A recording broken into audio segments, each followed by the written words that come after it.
शिव समान दाता नहीं विपद निवारण हार, लज्जा मोरी राखिए नंदी के असवार। बोलो कैलाशपति महादेव की जय हो। अब कहते हैं कि परमात्मा से संबंध बनाए रखो। आज की कहानी है परमात्मा से संबंध। एक बार एक पंडित जी ने दुकानदार के पास 500 रुपये रख दिए। उन्होंने सोचा कि जब मेरी बेटी की शादी होगी तो मैं ये पैसा ले लूँगा। कुछ सालों के बाद जब बेटी सयानी हो गई तो पंडित जी उस दुकानदार के पास गए, लेकिन दुकानदार ने नकार दिया और बोला, आपने कब मुझे पैसा दिया था? बताइए, क्या मैंने कुछ लिख कर दिया है? अब पंडित जी उस दुकानदार की इस हरकत से बहुत परेशान हो गए और बड़ी चिंता में डूब गए।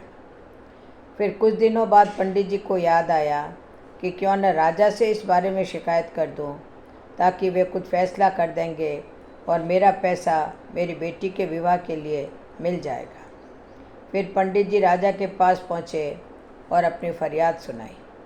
राजा ने कहा, कल हमारी सवारी निकलेगी और तुम उस दुकानदार की दुकान के पास में ही खड़े रहना।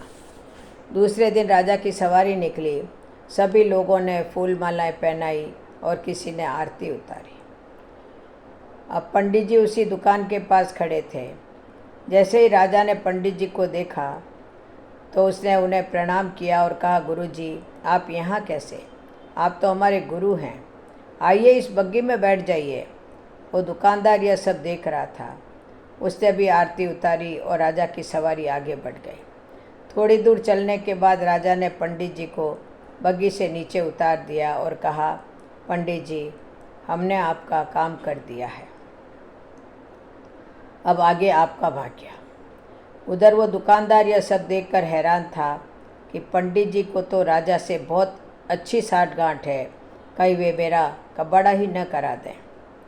दुकानदार ने तत्काल अपने मुनीम को पंडित जी को ढूंढ कर लाने को कहा। पंडित जी एक पेड़ के नीचे बैठकर कुछ विचार विमर्श कर रहे थे। मुनीम जी ने बड़े ही आदर के साथ उन्हें अपने साथ लेके आए। दुकानदार ने आते ही पंडित जी को प्रणाम किया और बोला, पंडित जी, मैंने काफ़ी मेहनत की और पुराने खातों को देखा तो पाया कि खाते में आपका 500 रुपया जमा है और पिछले 10 सालों में ब्याज के 12,000 रुपये भी हो गए हैं। पंडित जी, आपकी बेटी तो मेरे बेटी जैसी ही है, अतः 1,000 रुपये आप मेरी तरफ से ले जाइए और उसे बेटी की शादी में लगा दीजिए।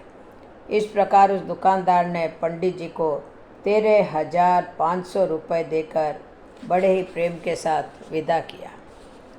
इसका तात्पर्य ये है, जब मात्र एक राजा के साथ संबंध होने पर से हमारी विपदा दूर हो जाती है, तो हम अगर इस दुनिया के राजा यानी कि परमात्मा से अपना संबंध जोड़ लें तो हमें कोई भी समस्या, कठिनाई या फिर हमारे साथ किसी तरह के अन्याय का तो कोई प्रश्न ही नहीं उत्पन्न होगा। इसीलिए कहते हैं कि परमात्मा से संबंध जोड़ो और वो संबंध सच्चे हृदय से जोड़ो। बोलो जय श्री कृष्ण, जय जय श्री राधे।